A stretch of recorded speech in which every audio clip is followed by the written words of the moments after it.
नमस्कार शेतकरी मित्र, आज आपण निमोणे या परिसरामधील या ठिकाणचे प्रगतशील बागायतदार एक उद्योजक प्रकाश काळे साहेब यांच्या कांद्याच्या वखरीवरती आले आहोत।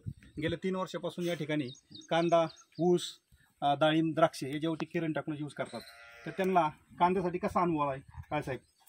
आता मी गेल्या वर्षी 3 एकर कांदा लावला होता।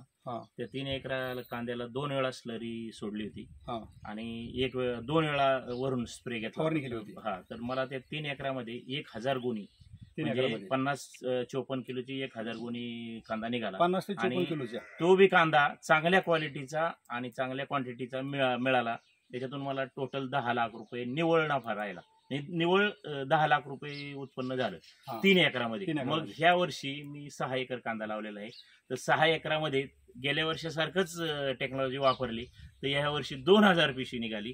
2000 पिशवी निघाल्यानंतर मी स्वतःची वखार बनवली। 1440 पिशवीची वखार आहे। 1440 पिशवी भरून कांदा बसला नाही, शेवट काही बॅग मध्ये ठेवलाय आणि काही शेतात पण, आणि एकदम चांगल्या पद्धतीचा। आणि विशेष म्हणजे कांदा शेवटच्या क्षणापर्यंत चांगल्या क्वालिटीचा टिकून राहिला, खराब झालाच नाही, सडला नाही।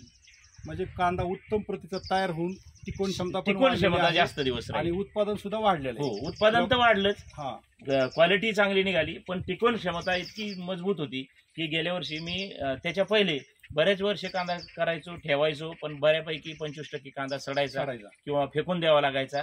गेल्या वर्षी 1 बॅग सुद्धा फेकून द्यावा लागलेला। तर या ठिकाणी निश्चितच तुम्ही खूप चांगला अनुभव घेतलाय आणि ह्या अनुभवाचा फायदा इतर शेतकऱ्यांसाठी पण नक्कीच होणार आहे।